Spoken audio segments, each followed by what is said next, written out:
አንድ አምላክ በሚሆን በአብ በወልድ በመንፈስ ቅዱስ ስም ግንቦት 4 በዚች ቀን ለአባቶች ሊቃነ ጳጳሳት 29ኛ የሆነ የእስክንድርያ ሊቀ ጳጳሳት አባ ዮሐንስ አረፈ።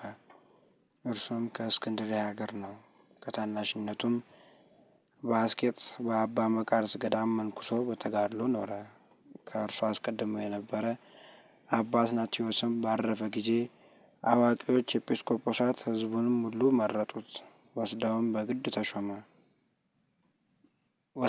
በግድ ተሾም አሉት። እርሱ ግን አልፈለገም። የክርስቶስን መንጋ እንዳይተው ሌላ ተሾሞ በክርስቶስ መንጋዎች ላይ ጥፋት እንዳያመጣ ብዙ ልመኖችን ለመኑት። አዋቂዎችም ኤጲስቆጶሳትና መምህራን ሁሉ አጽንተው ሲለምኑት ባየ ጊዜ ፈራ። ይህ በክብር ባለቤት በጌታችን ኢየሱስ ክርስቶስ ፈቃድ ይሆን ብሎ አሰበ። ከዚህም በኋላ ሊቀ ጵጵስና ሾሙትና በወንጌላዊ ማርቆስ ወንበር ላይ ተቀመጠ።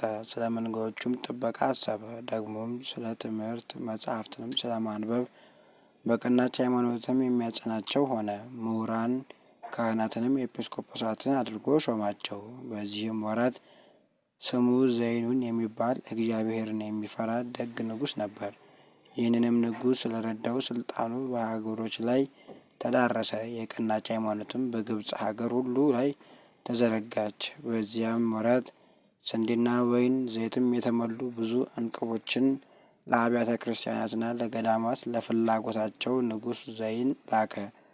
ለዚህ አባት ዘመን ሁሉ ጸጥታና ሰላም ሆነ። ጌታችንም በስራ ሁሉ ተደሰተለት። ከዚህም በኋላ በቸርነቱ ጎበኘውና ጥቂት ታመመ። በሹመቱም 8 ዓመት ከኖረ በኋላ በሰላም አረፈ። ለእግዚአብሔር ምስጋና ይሁን። እኛንም በዚህ አባት ጸሎት ይማረን፣ በረከቱም ከኛ ጋር ትኑር ለዘላለሙ አሜን።